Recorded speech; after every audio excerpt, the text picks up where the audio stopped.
My name is Maremeni, also known as Madam Speaker, also known as the CEO of Self-Love. I didn't wake up one morning and just decided to love myself. I had to learn, and life had to force me and corner me into loving myself.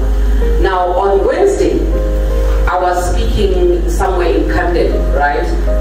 And before I went and spoke on the stage, I actually broke a glass, accidentally so. So after I broke a glass, when I tried to pick up the pieces, the people who were in charge, they said to me, they came quickly, they're like, no, don't take this. Somebody's gonna come and clean up this glass. And then indeed somebody came and cleaned that up, and that was it. And as I was sitting there on the stage, I was thinking to myself, you know, a lot of us find ourselves in situations where life brings us, you know, the same way that I broke that glass. And I could have easily said, I'm gonna put the blame on the glass and say this glass was in my way. If it was not sitting by the edge, I would not have broken this glass. Therefore, it is the glass responsibility to make sure that it is never on the way so that it does not fall. But now that the glass has fallen, this glass must pick itself up and fix itself. Now, that is the situation that we are fighting against as women. All these women's conferences that we do on a daily basis. I need you to understand that the way this thing of us having to find ourselves as people, not even as women only, it's so deeply rooted that it's subconscious in a way that in as much as the glass does not know that it does not have to pick itself up, I also don't know that I can't blame the glass for being in the way. Because a lot of times what we do is that we play the blame game so much. And the reason why we are here, and every day we are fighting to be, you know, IZIMBOKODO, we are fighting to say, listen, we want equality, we want to be in the same positions with men, we want to do this, we want all of these things that we say we want on a daily basis. We are literally broken glasses which are expected to pick themselves up and fix themselves. And I need you to understand that the mindset that not only men have, but women as well, that as a glass, as a woman, it's not a thing that somebody, like amongst us who are sitting here, we know that it's a wrong way or the right way of doing things. It's a thing that has been subconsciously instilled in us, because when we were born into a patriarchal society.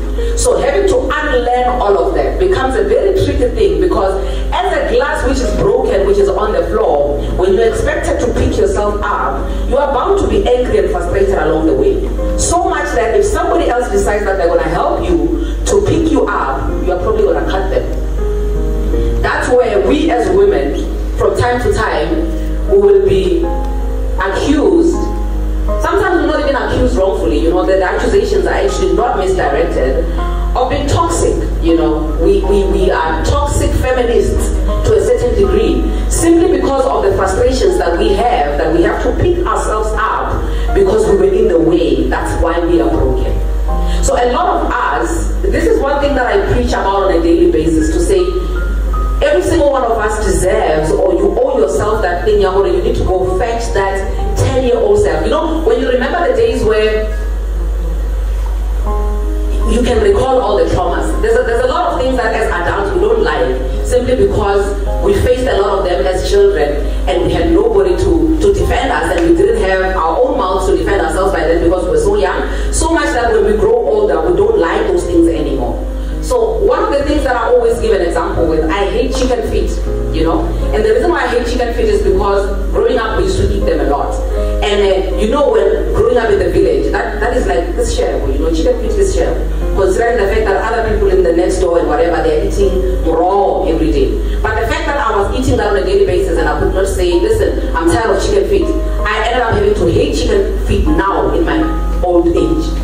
And also another thing that I hate bullying. I hate when somebody makes fun of somebody, when you laugh at somebody who falls. I hate all of that. And the reason why I hate all of that is because I feel like I never had somebody to defend me when I was younger, when people were laughing at me, you know. So now, these are the things that when you grow up as adults, we need to go back and heal from. And these affect both genders, men and women, right?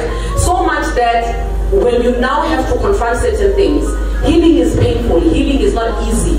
Healing requires a whole lot of strength, but once you've embarked on that journey, you thank yourself, and those that love you and appreciate you, they actually actually benefit from you healing. But now, a lot of us don't want to do that. A lot of us would rather, instead of healing, find other things to keep ourselves busy.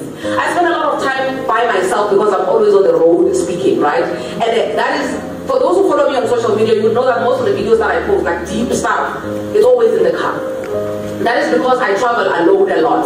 And when I'm traveling alone, that's the time where I get to, be in my thoughts and really confront perseverance, the younger perseverance, to say, have you healed? Have you dealt with things that led you to being this adult that you are today? And I realized that on a daily basis, there's always something that you need to heal from.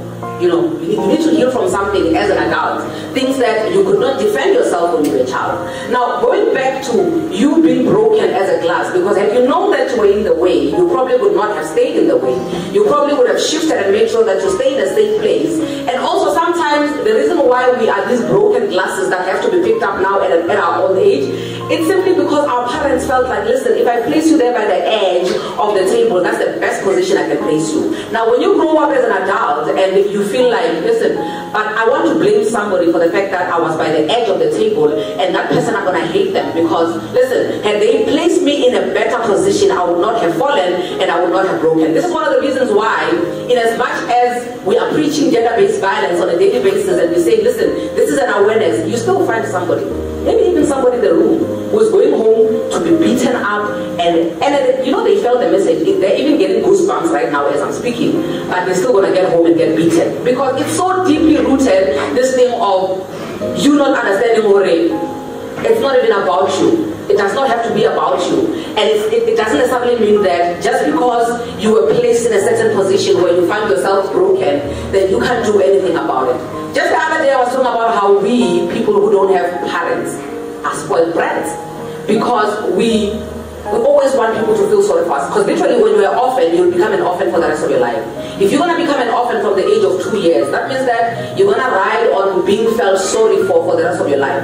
So the onus is on you to decide whether you want to pick yourself up and understand that, listen, there are certain things that other people have who have parents that you're going to have to pay for. Number one, people who have mothers can actually take their kids to their mothers. But when not as an orphan, you need to make sure that you work hard, you get money, you pay somebody to be your mother, and that person is going to be your helper. People who have mothers, they actually sit with their mothers and they talk about things that are affecting them. But when not as an orphan, you need to understand that you need to work hard, earn money, pay a therapist who's going to give you the same comfort that you should have gotten from a mother. So a lot of us ride on things that make us victims so much that we don't know the difference between being, like literally you being a victim and acknowledging that, listen, I contributed, I enabled certain things.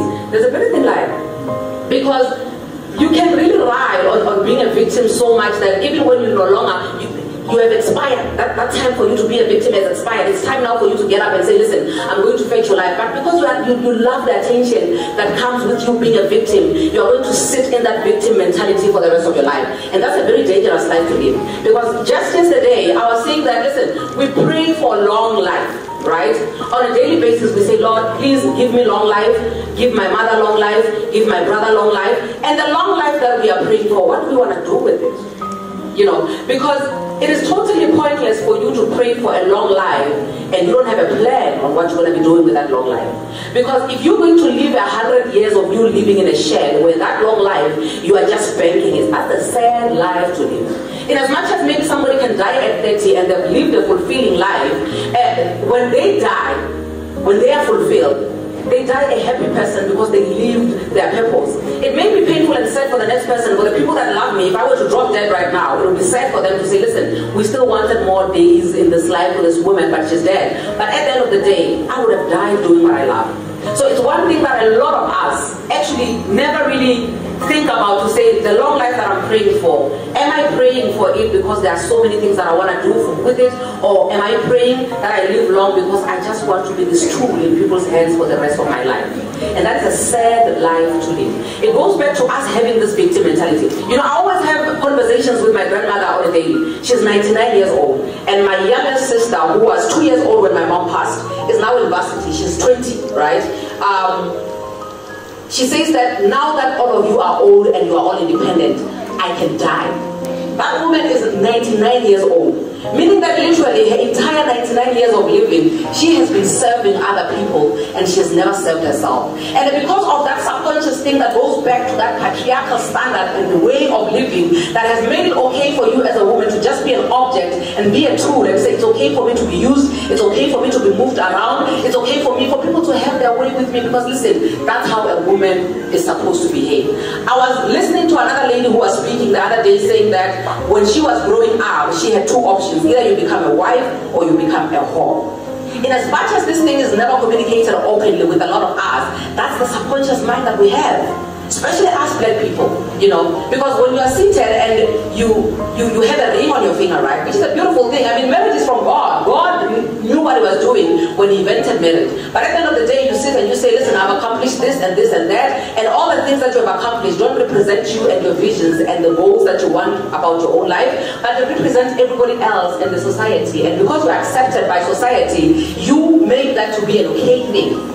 And that's a sad. Look, I want to talk about how sad our lives can be if we're not really doing that deep introspection of really fulfilling our lives. Because at the end of the day, the things that we are enabling, the things that we are suffering from, literally for us to rise up together right now and say we are standing as IZIMBOKODO and we are going to come together and rise, it's simply because of things we didn't even apply. First of all, you didn't apply to be a woman, you didn't apply to be in the society that you are in, you didn't apply to be in a place where if you don't have a ring on your finger, then you are less of a woman. It's either you're a wife or you're a whore. You didn't apply for any of those things. But it starts with your mind to say, even if I did not apply to be in this position where I'm at the end of the day, I am the final decider. In as much as the society that I'm living in does not understand or how, what type of a woman is this one? You just want to openly speak about this and that. You have ink. What type of a woman is that? You know, that's society, right? There's society's way of doing things and which is comfortable for them, and there's your way of doing things which is supposed to be comfortable for you. And a lot of us don't even know ourselves to such a degree, because we've never given ourselves an opportunity to sit down and confront ourselves and say, listen, perseverance, what do you want with your own life? Put everybody else aside. Put the expectations of society aside. Put what everybody thinks is best for you, because there's what everybody thinks is best for you, and then there's what you think is best for you. And I need you to understand that the voice of that which is on the inside of you, which you know that is best for you, has to be louder than any other voice. I love the Bible, guys. I know that it's not believable for some people, but listen, the Bible says, that's my favorite scripture. It says that if you believe in Christ, out of your belly shall flow rivers of living waters. I always quote that scripture. I never forget it. And the reason why I need you to understand that part is because it has got so much to do with the self-love that I preach about on a daily basis. So say, listen, the rivers of living waters that you are hoping to achieve from the next person, the validation that you are hoping to achieve from the next person, is actually not supposed to be coming from other people, but it's supposed to be coming from the inside of you. And a lot of us have a tendency of silencing our own voices and we focus on voices of other people. I mean, if you want something with your own life, instead of you making a decision right now, like I'm very quick when it comes to making decisions, right? Instead of you making a decision about what you want with your own life, you want to consult one or two or three people first to see what do they have to say about that, what do they feel about that, and if they feel like, listen, that is not a good way of doing things because of their own personal experiences, right? Because right now I could easily say, listen, marriage is a scam, don't do it. And I'm advising you based on my own personal experiences. Tomorrow I wake up, I change my mind, I get married, you are seated there, you let marriage pass you by simply because you refuse to listen to that which is on the inside of you, and you make sure when perseverance is going to be your principal decider in your life. And these things usually happen subconsciously, you know. You're not even aware that you are idolizing somebody in your life so much that your own voice is so silent that you don't even know yourself. This is one of the reasons why we end up in places where you feel like, listen, I need to have somebody by my side, because I always speak about the difference between being lonely and being alone. I spend a lot of time alone, right? And I've never felt lonely. This is why I'm saying that most of the videos that I always post on social media, I'm always sitting in the car. I'm always sitting and I'm driving alone. And there's a thin line between being alone and being lonely, and a lot of us mix that up simply because we choose to listen to what other people have to say, and we never want to confront ourselves, because I'm going to go back to the broken glass. You don't even know how you ended up being in the edge of the table. You don't even know how you ended up being broken. So therefore, you are going to find other things that will make you feel better, that will numb the void and the pain that is on the inside you for as long as you live, because you're not ready to confront the reason why you were seated at the edge of the table, you were broken, and you now need to pick those pieces up and mend your own life. Now, you end up having to run to other people, right? And one thing that a lot of us specialize in, ladies, we'd rather run to relationships. And I understand, like I said in the beginning, that listen, our parents did what they thought was best for us, but you can still decide from what your parents taught us, you know, because one woman once said that the garbage that your parents gave you is the best garbage that they could find.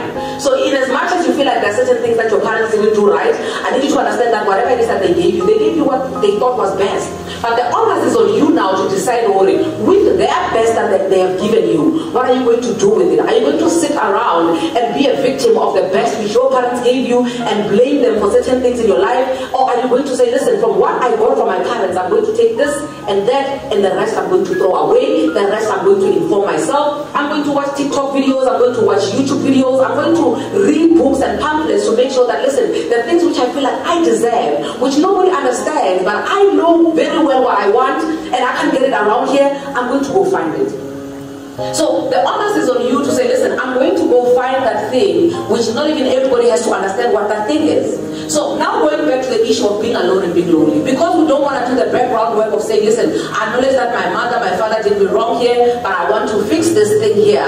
We end up being in positions where, listen, instead of us fixing ourselves and fixing our own lives, and this is applicable to both men and women. That's why I'm so excited that this room has got both genders, right? We get to a point where we'd rather distract ourselves and do other things which will occupy our minds instead of us confronting ourselves. That's why when you are seated alone, you always feel like you are lonely. No, my sister, you need to confront your demons. Because when you are seated alone, that's the time when you need to do that thorough check within yourself to say, Perseverance, where are you shorting? Perseverance, what are the things that you need to heal from? Perseverance, what are the things that you are happy with about your life? And what are the things that you feel like you can still improve? But instead of us sitting and confronting ourselves, because it's not in our nature to confront ourselves, our culture does not allow us to sit and confront ourselves. It always says, listen, you need to have people around you, you need to have family around you. And I can tell you now, without fear of any contradiction, that us people of color, with our families, when we say family is everything, we're always together. Half of your family, they're toxic and they take advantage of you, and you literally have to just ride on the fact that blood is thicker than water, and sometimes it's not even thicker than water. So now I need you to understand that a lot of us, this thing of us saying that, listen, I can't sit by myself and confront the fact that I was raped as a child. I can't sit by myself and confront the fact that, listen, there are so many things that my parents didn't do for me, they did for other kids. I have middle child issues, I have anger issues, I have daddy issues. Instead of us doing all of that and doing self-introspection, I'd rather find a John. A John who's going to love me out of all of that. We literally make it a John's problem to fix that which is broken on the inside of me. So much that when you are seated alone, you feel like, listen, you don't give me enough time. You don't love me enough. Anything that anybody does for you that you can't do for yourself, my sister, you have failed. Because the love that you're expecting to get from somebody else, I know, it sounds crazy sometimes when you feel like, listen, I love this person more than I love myself. I can't live without this person. I speak with people on a daily basis, you know, where people tell me, listen, I can't let go of this person, I can't do this, I can't do that. And you find that the reason why you want to occupy yourself with other people is simply because you are running away from the elephant which is in the room, which is you and your issues that you need to go back to. Going back to the issue of you fetching your 10-year-old self, confronting your 10-year-old self, doing things for yourself that nobody did for you at that age. That's what you're supposed to be doing. But that's a lot of work. And healing is hard. Healing is excruciating, it's painful. And nobody wants to do healing. So instead of me healing from all of that, I'd rather find a John, and then I make it John's responsibility to make sure that I'm never lonely. When John leaves with all the presents, right? I'm faced with myself now, I need to deal with myself. But because healing is painful, healing is a thing that we don't want to do, I'm going to now find a Peter. And I'll make sure that Peter comes and occupies a John. And a lot of us, we are always complaining, like guys, we're always complaining about, oh, Mjolo Wanyisa, Mjolo this and that. But honestly speaking, Mjolo Wanyisa, because we never dealt with the issues that we had when we were coming into Mjolo. We are coming with baggages into Mjolo. And the baggages that we come with, we're expecting somebody else's child to heal those wounds that we have. And remember, that person also has wounds of themselves that they've not even healed from. And it becomes a tricky thing to say, listen, I have things, you must fulfill me, you are my other half. That is a very dangerous thing to say to a half. You were fearfully and wonderfully made by God, but you are a half. And somebody else must come and be the other half. That is so much liability, guys. I mean, relationships are supposed to be like, you know, vacation. It's supposed to be nice there. We're supposed to help each other grow. But we literally treat each other like we are hospitals. for our brokenness. Therefore, we will never find a reason for us to step out of that relationship that's going to end up healing us, simply because, listen, when I step out, it requires that I do the work of healing myself, and I'm not about that life. I don't even know where to start when I have to heal myself, because nobody in my generation has ever embarked on a healing journey. Everybody in my generation always says, listen, I do what needs to be done and I'm done. That is a sad way of living life. And I want to challenge you today as you are going home to say, listen, have a list of things that you want to do for yourself which have absolutely nothing to do with anybody. I'm telling you, there's nothing as pleasant. Sometimes I even wish I could go back to one of my exes and say, I'm so sorry for being such a pain. Because with all the healing that I needed to do, that I didn't do, that I entered relationships with, I then realized, oh my gosh, that was a lot for one person to actually handle. They didn't sign up for all of these things.